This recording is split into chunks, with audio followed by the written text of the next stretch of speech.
নমস্কাৰ স্বাগতম জনালো আমাৰ ইণ্ডিয়ান জেনেৰেল নলেজৰ পাৰ্ট 10ৰ ভিডিঅ'টোলৈ।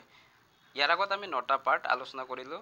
এই পাৰ্টখিনি যদি আপোনালোকে চোৱা নহয় তেতিয়াহ'লে ডেছক্ৰিপশ্যন লিংকত দিয়া থাকিব, তাৰ পৰা গৈও আপোনালোকে ভিডিঅ'টো চাব পাৰিব। বলক দেৰি নকৰাকৈ আজিৰ আমাৰ ভিডিঅ'টো আৰম্ভ কৰোঁ। আজি আমাৰ প্ৰথম কুৱেশ্যনটো হ'ব, দি ইণ্ডিয়ান এছ'চিয়েশ্যন সংগঠনটো কোনে প্ৰতিষ্ঠা কৰিছিল? ইয়াৰে 4টা অপশ্যনৰ ভিতৰত ৰাইট এনচাৰটো হৈ যাব অপশ্যন নম্বৰ এ, এছ.এন. বেনাৰ্জী। এছ.এন. বেনাৰ্জীয়ে 1876 চনৰ ইণ্ডিয়ান এছ'চিয়েশ্যন সংগঠনটো প্ৰতিষ্ঠা কৰে। ইয়াৰ পিছত 2 নম্বৰ কুৱেশ্যনটো হ'ব, লাক্ষাদ্বীপ দ্বীপপুঞ্জ কোন সাগৰত অৱস্থিত? ইয়াৰে 4টা অপশ্যনৰ ভিতৰত ৰাইট এনচাৰটো হৈ যাব অপশ্যন নম্বৰ বি, আৰৱ সাগৰ। লাক্ষাদ্বীপ দ্বীপপুঞ্জ মালাবৰ উপকূলৰ পশ্চিমে আৰৱ সাগৰত অৱস্থিত। ইয়াৰ পিছত 3 নম্বৰ কুৱেশ্যনটো হ'ব, লাক্ষাদ্বীপ দ্বীপপুঞ্জত প্ৰধান দ্বীপ কেইটা আছে? ইয়াৰে 4টা অপশ্যনৰ ভিতৰত ৰাইট এনচাৰটো হৈ যাব অপশ্যন নম্বৰ এ, 3টা। লাক্ষাদ্বীপ দ্বীপপুঞ্জ প্ৰধান 3টা দ্বীপেৰে গঠিত আৰু সেই দ্বীপকেইটা হ'ল লাক্ষাদ্বীপ, মিনিকয় আৰু আমিন দ্বীপ। ইয়াৰ পিছত 4 নম্বৰ কুৱেশ্যনটো হ'ব, ভাৰতৰ প্ৰথমটো বাওঁপন্থী ৰাজনৈতিক দল কোনটো আছিল? ইয়াৰে 4টা অপশ্যনৰ ভিতৰত ৰাইট এনচাৰটো হৈ যাব অপশ্যন নম্বৰ ডি, ভাৰতীয় সাম্যবাদী দল। এই দলটো আছে ভাৰতৰ পঞ্চম ৰাজনৈতিক দল। ইয়াৰ গঠন হৈছিল 1924 চনত, কিন্তু বাওঁপন্থী দল হিচাপে এইটো আছিল ভাৰতৰ প্ৰথমটো ৰাজনৈতিক দল। ইয়াৰ পিছত 5 নম্বৰ কুৱেশ্যনটো হ'ব, কাৰ নেতৃত্বত ভাৰতৰ প্ৰথম ৰাজনৈতিক দল ভাৰতীয় জাতীয় কংগ্ৰেছ জন্ম হৈছিল? ইয়াৰে 4টা অপশ্যনৰ ভিতৰত ৰাইট এনচাৰটো হৈ যাব অপশ্যন নম্বৰ ডি, এলেন অক্টেভিয়ান হিম। এলেন অক্টেভিয়ান হিমৰ নেতৃত্বত ভাৰতীয় জাতীয় কংগ্ৰেছ 1885 চনত গঠন হৈছিল। ইয়াৰ পিছত 6 নম্বৰ কুৱেশ্যনটো হ'ব, ভাৰতীয় জাতীয় কংগ্ৰেছৰ প্ৰথম অধিৱেশন ক'ত অনুষ্ঠিত হৈছিল? ইয়াৰে অপশ্যনৰ ভিতৰত ৰাইট এনচাৰটো হৈ যাব অপশ্যন নম্বৰ এ, মুম্বাই। মুম্বাইত ভাৰতীয় জাতীয় কংগ্ৰেছৰ প্ৰথম অধিৱেশন অনুষ্ঠিত হয় আৰু ইয়াৰ সভাপতিত্ব কৰিছিল উমেশ চন্দ্ৰ বেনাৰ্জী। ইয়াৰ পিছত 7 নম্বৰ কুৱেশ্যনটো হ'ব, ভাৰতৰ দ্বিতীয় ৰাজনৈতিক দলটোৰ নাম কি? ইয়াৰে অপশ্যনখিনিৰ ভিতৰত ৰাইট এনচাৰটো হৈ যাব অপশ্যন নম্বৰ বি, মুছলিম লীগ। মুছলিম লীগ আছিল ভাৰতৰ গঠন হোৱা দ্বিতীয়টো ৰাজনৈতিক দল। প্ৰথমটো আছিল ভাৰতীয় জাতীয় কংগ্ৰেছ অৰ্থাৎ INC, আৰু ভাৰতৰ দ্বিতীয় ৰাজনৈতিক দল মুছলিম লীগ 1906 চনত গঠন হৈছিল। ইয়াৰ পিছত 8 নম্বৰ কুৱেশ্যনটো হ'ব, ভাৰতৰ প্ৰথম সাধাৰণ নিৰ্বাচন কিমান চনত অনুষ্ঠিত হৈছিল?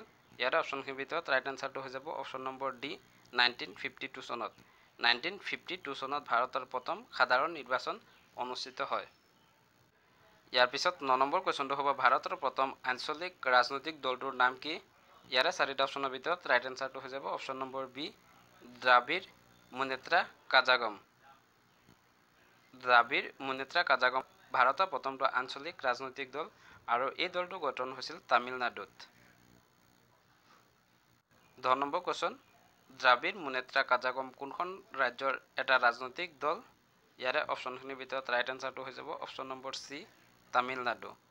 তামিলনাডুত ভাৰতৰ প্ৰথমটো আঞ্চলিক ৰাজনৈতিক দল দ্ৰাবিড় মুনেত্ৰা কাজাগম গঠন হৈছিল।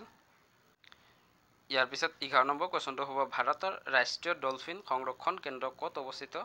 ইয়াৰে অপশ্যনখিনিৰ ভিতৰত ৰাইট এনচাৰটো হৈ যাব অপশ্যন নম্বৰ চি, পাটনা। পাটনাত ভাৰতৰ ৰাষ্ট্ৰীয় ডলফিন সংৰক্ষণ কেন্দ্ৰ আছে। ইয়াৰ পিছত 12 নম্বৰ কুৱেশ্যনটো হ'ব, সংবাদ কুমুদী নামৰ পত্ৰিকাখন কোনে প্ৰকাশ কৰিছিল? ইয়াৰে 4টা অপশ্যনৰ ভিতৰত ৰাইট এনচাৰটো হৈ যাব অপশ্যন নম্বৰ এ, ৰাজা ৰামমোহন ৰায়। ৰাজা ৰামমোহন ৰায়ে পত্ৰিকাখন প্ৰথমবাৰ 1821 চনৰ 4 ডিচেম্বৰত প্ৰকাশ কৰিছিল।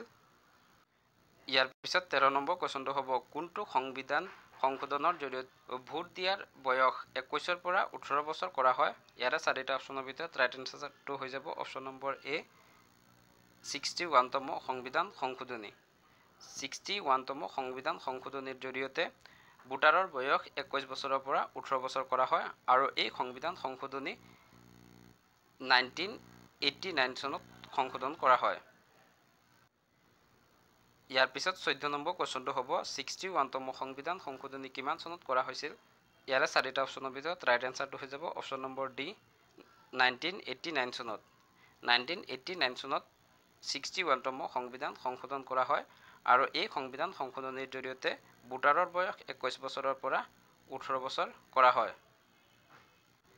15 নম্বৰ কুৱেশ্যন কিমান চনত গোৱাক পৰ্তুগীজসকলৰ পৰা মুক্ত কৰা হয় ইয়াৰে চাৰিটা অপশ্যনৰ ভিতৰত ৰাইট এনসাৰটো হৈ যাব অপশ্যন নম্বৰ বি 1961 চনত 1961 চনৰ 19 ডিচেম্বৰত অপাৰেশ্যন বিজয়ৰ সহায়ত গোৱাক পৰ্তুগীজৰ পৰা মুক্ত কৰি ভাৰতৰ লগত সংযোগ কৰা হয়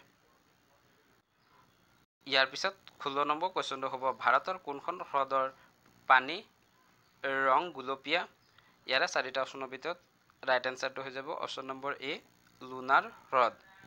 লুনাৰ হ্ৰদৰ পানীৰ ৰং গুলপীয়া হয় ইয়াৰ পিছত 17 নম্বৰ কুৱেশ্যনটো হ'ব লুনাৰ হ্ৰদ ভাৰতৰ কোন ৰাজ্যত অৱস্থিত ইয়াৰে চাৰিটা অপশ্যনৰ ভিতৰত ৰাইট এনসাৰটো হৈ যাব অপশ্যন নম্বৰ ডি মহাৰাষ্ট্ৰত লুনাৰ হ্ৰদ অৱস্থিত ইয়াৰ পিছত 18 নম্বৰ কুৱেশ্যনটো হ'ব নতুন দিল্লীক ভাৰতৰ ৰাজধানী হিচাপে কিমান চনত ঘোষণা কৰা হয় ইয়াৰে চাৰিটা অপশ্যনৰ ভিতৰত ৰাইট এনসাৰটো হৈ যাব অপশ্যন নম্বৰ বি 1911 চনত 1911 চনত নতুন দিল্লীক ভাৰতৰ ৰাজধানী হিচাপে ঘোষণা কৰা হয় ইয়াৰ পিছত 19 নম্বৰ কুৱেশ্যনটো হ'ব নতুন দিল্লীৰ আগতে ভাৰতৰ ৰাজধানী চহৰ কোনখন আছিল ইয়াৰে চাৰিটা অপশ্যনৰ ভিতৰত ৰাইট এনসাৰটো হৈ যাব অপশ্যন নম্বৰ এ কলকাতা নতুন দিল্লীৰ আগতে ভাৰতৰ ৰাজধানী চহৰ আছিল কলকাতা 1911 চনত ৰাজধানী কলকাতাৰ পৰা নতুন দিল্লীলৈ তুলি নিয়া হয় ইয়াৰ পিছত 20 নম্বৰ কুৱেশ্যনটো হ'ব ৰিজাৰ্ভ বেংক অফ ইণ্ডিয়াৰ লগোত কি জন্তুৰ চিত্ৰ আছে ইয়াৰে চাৰিটা অপশ্যনৰ ভিতৰত ৰাইট এনসাৰটো হৈ যাব অপশ্যন নম্বৰ চি